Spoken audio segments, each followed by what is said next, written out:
Je vous le disais en titre, on commémorera dans quelques jours l'enlèvement des moines de Tibérine en Algérie. Peu d'informations encore sur les commanditaires et sur l'articulation de ces événements terribles. Pour aller plus loin, nous avons interviewé Abdelkader Tikha. Il faisait partie des services secrets algériens au moment des faits. L'homme demande maintenant l'asile politique en France. Cet entretien est une exclusivité Mediansat. Printemps 1996, 7 moines qui vivaient en pleine harmonie avec les populations montagnardes algériennes sont froidement tués. L'Algérie vit les pires heures des années noires du terrorisme, enlevés en pleine nuit dans leur monastère de Tibérine. Ils sont portés disparus. 56 jours plus tard, seules leurs têtes ont été retrouvées sur le bord d'une route. Depuis, de nombreuses questions restent sans réponse. Qui les a exécutés? Quelle est l'implication des pouvoirs sécuritaires de l'époque? Fait troublant, au moment du drame, l'armée algérienne a lancé une grande offensive dans la zone où se trouvaient les moines et les groupes armés. Alors qui détient la vérité? À ce propos, Abdelkader Tikha, un ancien membre influent du renseignement algérien, dit détenir des informations top secrètes sur ces assassinats. Quelques mois après les faits, il fuit Alger. Après 8 ans de cavale, Damas, Bangkok, Amman, Amsterdam, il est aujourd'hui à Paris et demande l'asile politique, une protection de la France qu'il considère comme un dû. Je suis venu en France étant donné que j'ai des antécédents avec l'État français, la France officielle. C'est la France officielle, c'est l'ambassade de France à Damas qui m'a accueilli. J'ai été pris en charge par les frais du gouvernement français jusqu'à la Thaïlande, le billet et tout, le billet d'avion. J'ai été auditionné à l'intérieur de l'ambassade de France et j'ai demandé l'asile à l'intérieur de l'ambassade de France. Ça veut dire sur le territoire français à l'époque. Mais quand vous connaissez déjà le parcours, c'est eux qui m'ont ruiné en Thaïlande par raison d'État. Ils ont dit clairement, Monsieur Tikha, on ne peut pas vous donner l'asile en France, on ne veut pas de problème avec votre chef. Qui est mon chef, en l'occurrence, le général Smaïl Amari. Donc ils ont collecté des informations concernant mon service, mais ils m'ont pas donné l'asile. Pourquoi cela n'a-t-il pas été possible dans d'autres pays comme les Pays-Bas par exemple? Je suis arrivé aux Pays-Bas en décembre 2003. Alors, au cours du premier interview, déjà ça a commencé les coups de téléphone à la haute hiérarchie. Ce cas-là, il vient, qu'est-ce qu'on fait avec lui? Ils m'ont mis en détention, dans un centre de rétention, pendant une durée de 10 mois. Bon, j'ai été libéré en attendant la décision sur l'asile.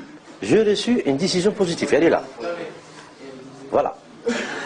Une décision positive du tribunal d'Amsterdam. Voilà, elle est là. L'ambassade algérienne a essayé d'influencer le ministère des Affaires étrangères.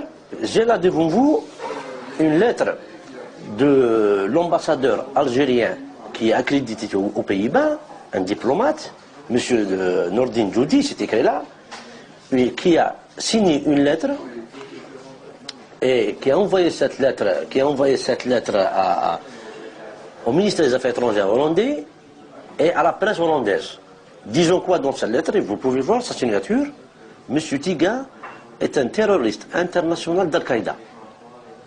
Ça, c'est pour torpiller l'asile et pour vous envoyer directement à Guantanamo. Comme ça, vous vous taisez, il n'y aura pas de témoignage en France, il n'y aura rien. Représentez-vous un danger pour les responsables algériens?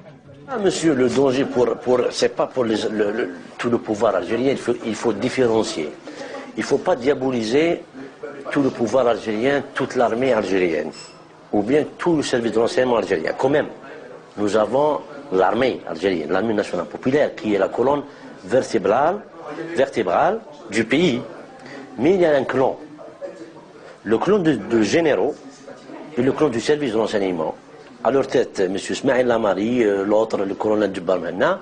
Ça, c'est ce que j'appelle le clan. Ils ont confisqué le service de renseignement. Ils ont peur que vous allez demain, surtout aux Pays-Bas, là où il y a la justice internationale, ils ont peur que vous allez témoigner dans un procès quelconque contre eux, et cela c'est la merde pour eux.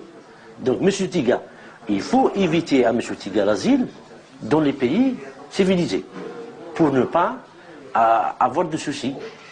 Et maintenant en France c'est la même chose. Je sais pertinemment, mon arrivée a été publique maintenant dans la presse, je sais pertinemment qu'ils sont en train de négocier avec le partenaire français. Comment faire avec ce cas? Voilà. Quel type d'informations détenez-vous? Moi, je détiens des informations crédibles. J'étais là-bas. Je viens du cœur de la guerre civile. Donc il y avait des exécutions sommaires, il y avait des massacres dont le régime avait une grande responsabilité. Cela veut dire, c'est pas l'armée qui est allée massacrer un village comme ça directement, mais il y a une responsabilité de l'État. Il y a l'affaire des moines de Tibérine, des religieux. Il y a d'autres affaires, il y a 250 000 morts. Quel était l'intérêt des services algériens de manipuler la mort des moines de Tibérine? Les moines de Tibérine à Alger, à l'époque, à Médéa, c'est à côté de Blida, c'est le Sitieri qui est en charge. Ils avaient marre des moines, c'est clair. Ils n'avaient pas un respect pour ces religieux. Ils savaient, le Sitieri, ils avaient un dossier de suivi sur les moines comme étant impliqués, selon eux, impliqués dans un soutien au groupe terroriste de passage dans la région. Alors que les moines faisaient à l'époque un travail humanitaire. Ils soignaient des blessés terroristes, du djihad, ils sont fichés. Quelqu'un qui vient chez eux, il l'aide. Même un militaire. Donc eux, ils avaient marre de ces religieux. Alors pour le service au Sitieri, c'était impossible de les arrêter et les traduire devant juridiction pour aide et assistance à groupe armé. Ils avaient demandé à l'administration de Médéa à l'époque, par le biais du Wali, de saisir les moines, de les sommer de partir. Mais ils ne voulaient pas partir.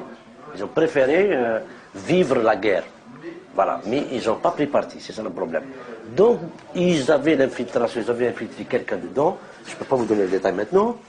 Ils avaient monté ça. Un, c'est pour les chasser, de partir directement.